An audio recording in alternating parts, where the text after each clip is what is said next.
Bonjour à tous, voilà, c'est Marion, c'est moi. Alors, je reviens sous forme audio parce que pour l'instant, je n'ai pas eu le temps de régler mon problème avec ma caméra et ma qualité d'image. Donc, voilà, j'avais envie de faire une vidéo aujourd'hui, malgré le fait que je n'ai pas donc ma webcam et que je ne puisse pas faire une vidéo de moi. Donc excusez-moi pour les bruits alentours, hein, c'est parce que bon bah il y a de la vie autour. Je suis sur mon balcon au soleil parce qu'il fait beau chez moi. Et donc voilà, aujourd'hui en fait j'ai eu envie de venir vous parler des flammes jumelles. Pourquoi?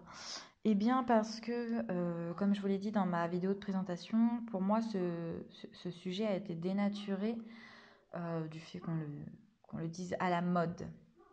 Voilà, c'est vrai qu'il y a pas mal de gens que je rencontre autour de moi qui s'ouvrent à la spiritualité, qui tout de suite voilà, sont tombés sur des vidéos flammes jumelles, flammes jumelles.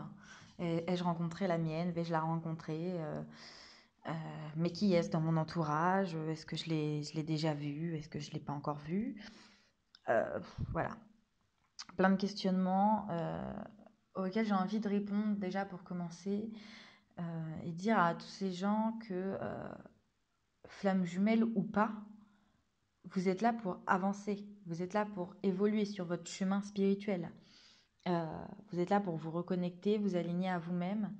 Euh, voilà, le but, c'est pas de rencontrer l'amour avec un grand A. Et d'ailleurs, la relation de flamme jumelle n'est pas du tout un long fleuve tranquille.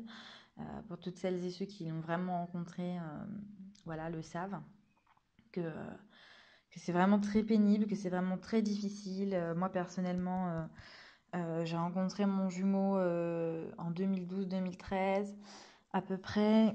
Et, euh, et après ça, j'ai connu des périodes très sombres dans ma vie, presque des états dépressifs, hein. J'ai pas été consultée, je suis restée seule dans ma noirceur.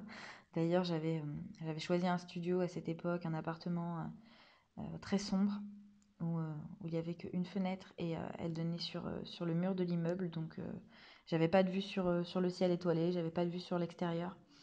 Et en fait, maintenant que j'y réfléchis, bah, c'est des choses qui reviennent à moi, c'est totalement ça. C'est qu'en fait, on m'a demandé d'être à l'intérieur de moi à cette période et j'ai été reconnectée avec des parties très sombres. Je me suis rendu compte que je pouvais être manipulatrice, que je pouvais avoir des côtés pas beaux à voir et qu'en effet, dans une ancienne vie, j'ai exploité les forces du mal et j'étais très forte d'ailleurs, très reconnue dans les forces du mal. J'ai sans doute participé à des sacrifices ou je sais pas trop, mais quelque chose du domaine vraiment noir, quoi.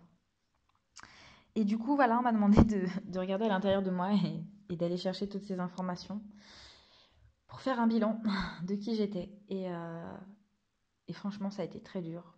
Très très dur pendant 3 ans au moins. Suite à ça, j'ai été dans la noirceur. J'ai été malheureuse. Et, et en fait, bah voilà, au jour d'aujourd'hui, ça va beaucoup mieux, hein, je vous rassure. Parce que quand même, c'est pas que ça, heureusement. Mais c'est ça, en fait. C'est une période très noire et très dure à vivre pendant tout le temps où on a besoin de travailler sur plusieurs petits points de notre personnalité. Donc voilà. Maintenant, moi, ça va mieux. Je suis passée en phase 3. Donc, du coup, voilà, j'ai assez travaillé mes parties sombres. J'ai compris beaucoup de choses. J'ai évolué spirituellement. Je me suis reconnectée à mes dons, donc je fais désormais des consultations, hein. Je suis hypnothérapeute, énergéticienne et je maîtrise des outils tels que numérologie, astrologie, tirage de cartes et lithothérapie aussi. Donc voilà, je me suis affirmée. Là, on me demande dans cette nouvelle phase de m'affirmer encore plus et de m'ouvrir maintenant vers l'extérieur, de me réouvrir à l'extérieur, de m'ancrer. C'est vraiment ce que je ressens pour toutes celles qui sont en phase 3, qui sentent qu'il y a des changements vraiment qui se profilent. Euh, pour toutes celles et ceux qui ont déjà passé au moins 3 4 ans vraiment à travailler sur eux et à regarder leur partie sombre. Alors quand je dis ça, c'est pas juste vivre des moments difficiles et puis pleurer. C'est vivre un moment difficile, se questionner, reprendre les armes et appuyer là où ça fait mal pour s'en libérer. C'est pas juste voilà, pleurer sur son sort, mince, il m'a quitté, il veut plus me parler, mince, j'ai perdu mon job, ou mince, je veux changer d'orientation, mais je sais pas quoi faire. Ça n'a pas du tout de rapport avec ça, hein. C'est vraiment conscientiser le problème, le travail à faire et le régler, quoi, le libérer. Donc du coup, pour toutes celles et ceux qui ont déjà passé 3 4 ans à faire ça, vous êtes probablement aussi en train d'entrer dans une phase 3 où en fait, moi je suis la polarité féminine, donc je suis le chaser. Et moi en fait, là je sens en ce moment que moi qui étais toujours tournée vers l'avenir et vers le futur, je suis complètement en train de vivre le moment présent depuis quelques jours et je m'en étonne moi-même parce que même si je savais quand même vivre le moment présent, je ne le vivais pas aussi pleinement et j'étais pas aussi sereine. Et là j'ai retrouvé une certaine sérénité qui me fait vraiment du bien en fait. Et du coup, voilà, je sais que mon travail maintenant, c'est de m'ouvrir vers l'extérieur parce que j'ai été assez dans mon intériorité. Et je sais qu'en fait, il s'agit un petit peu d'un switch. Alors, switch ou pas, bon, pour expliquer le switch, c'est quand les flammes jumelles échangent leurs pôles en fait et échangent leurs énergies pour moi. Yin et yang, tout simplement. Moi, j'étais très yin et j'ai toujours été très yin dans le spirituel et beaucoup dans les énergies du chakra coronal, du septième œil, tout ça. Du troisième œil, pardon, parce que je pense que c'était ce septième chakra, mais enfin bon. Voilà, chakra couronne, tout ça. J'étais beaucoup là-dedans et lui était beaucoup dans l'action. Il était beaucoup dans le physique, le matériel. Et, euh, et du coup, il s'est énormément développé dans ça pendant que moi, je me développais énormément, enfin, de plus en plus encore dans mon spirituel. Et là, je sens que c'est le moment d'un certain switch où, en fait, on me demande à moi de m'ouvrir cette fois à l'extérieur, d'être plus sur mon corps, sur le physique, sur le matériel et plus ancré. Et on lui demande à lui de s'écouter plus dans ses intuitions, de regarder les synchronicités. Je pense qu'on envoie en ce moment à certains runners des signes pour en effet qu'ils élèvent leur conscience et leur vibration. Et on leur demande à eux d'entrer dans leur intériorité. Donc il y a certains runners qui je pense, luttent. Luttent parce que ça fait peur au runner de regarder son intériorité. Le runner fuit depuis qu'il est né ses émotions, ni ses ressentis. Parce que en fait, il n'attend que de savoir ce que l'autre a besoin et ce que l'autre ressent pour entreprendre. Il est totalement tourné vers les autres, le runner. Donc se tourner vers lui-même, il ne connaît pas trop et ça lui fait un peu peur.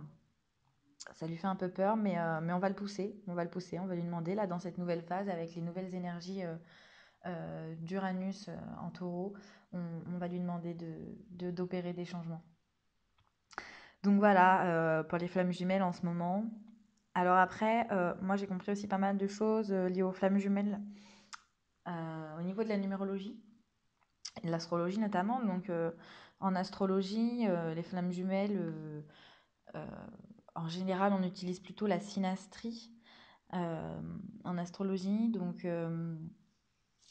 voilà, on regarde vos deux cartes du ciel. Et puis, on regarde les conjonctions éventuelles qu'il y a entre certaines planètes, certains astéroïdes, voilà, si on est en carré, c'est des choses plus dures. Euh,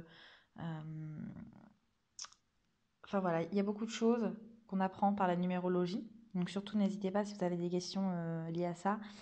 Et la numérologie, en fait, c'est lié au chemin de vie, au nombre d'expressions aussi qui nous aident beaucoup, mais surtout les chemins de vie en fait.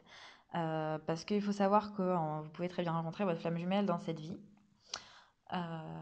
Mais que vous n'êtes pas voué à fusionner, vous êtes juste là pour vous affronter, avancer sur votre chemin. Parce qu'encore une fois, la fusion avec l'autre, le couple, avec notre jumeau n'est pas le but en fait. Le but c'est juste d'avancer et on vous met en face la meilleure personne capable de vous faire avancer, tout simplement. Donc l'autre c'est votre miroir, hein, donc voilà, le but c'est pas d'être en couple. Mais avec les chemins de vie, on peut savoir quand même si vous êtes proche de la fin ou si vous êtes dans cette vie voué à fusionner. Voilà, si on vous demande vraiment de fusionner dans cette vie. Et pour le savoir, en fait, il suffit de regarder les chemins de vie. Donc il faut impérativement que vous et votre jumeau ayez un chemin de vie soit 9, soit 11, soit 22, soit 33. Voilà, parce que ça correspond aux dernières vies, aux dernières incarnations. Et du coup, voilà, c'est là où il y a fusion, hein. c'est vers la fin parce qu'on a beaucoup de choses à travailler. D'ailleurs, dans beaucoup de vies, on a été séparés de manière très brutale. En général, on a eu des deuils à affronter d'un côté comme de l'autre. Et, euh, et c'est aussi pour ça qu'on a des peurs face à cette personne qui ressortent, qu'elle nous met face à nos peurs. C'est parce qu'on a vécu beaucoup de choses traumatiques. D'ailleurs, l'hypnose spirituelle nous aide aussi à comprendre pas mal de choses en vivant nos vies antérieures liées à notre jumeau. Un petit peu comprendre voilà, si c'était lié à la famille avant ou si c'est vous qui êtes parti ou lui qui est décédé. Et quel choc ça a eu et qu'est-ce que ça vous a fait à vous et à lui. Et ça vous donne aussi des clés pour avancer aujourd'hui. Parce que du coup, ça met vraiment le doigt sur certaines blessures et une fois que vous en avez conscience, encore une fois, il s'agit de conscientiser pour pouvoir travailler et libérer. Donc voilà. Qu'est-ce que j'avais d'autre à dire? Bah écoutez, je crois que c'est tout. Pour les flammes jumelles. En tout cas, c'était une courte vidéo, mais je sentais qu'il y avait besoin que je la fasse. Que fallait que je vous donne des informations. Je reçois beaucoup de messages en ce moment. Puis je me sens vraiment bien, vraiment sereine. Donc je sens aussi que c'est le moment pour moi de, de me lancer, de m'ouvrir vers les autres, de plus me tourner vers moi-même et de m'ouvrir vers les autres avec tout ce que je sais, tout ce que j'ai appris depuis toutes ces années de travail sur moi-même, que ce soit lié à ma flamme jumelle ou pas. Hein. Parce que même sans ma relation de flamme jumelle, j'ai évolué dans tous les autres domaines de ma vie. J'ai évolué à la vitesse de l'éclair, hein, mais mon chemin de vie 22 fait que, fait que voilà, j'ai une mission. Donc il faut que je me révèle à moi-même au plus vite et j'ai repris connaissance de beaucoup de choses liées à mes vies passées et j'ai reconnecté à la plupart de mes dons. Certains que je travaille encore, d'ailleurs je vais vous quitter pour aller travailler les soins énergétiques. Voilà, que vous dire d'autre à part que la prochaine vidéo, je pense, parlera de la numérologie.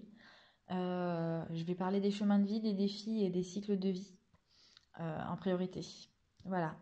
Bon, bah, j'espère que cet audio vous aura plu. Je vous souhaite une agréable journée. Bisous, bisous!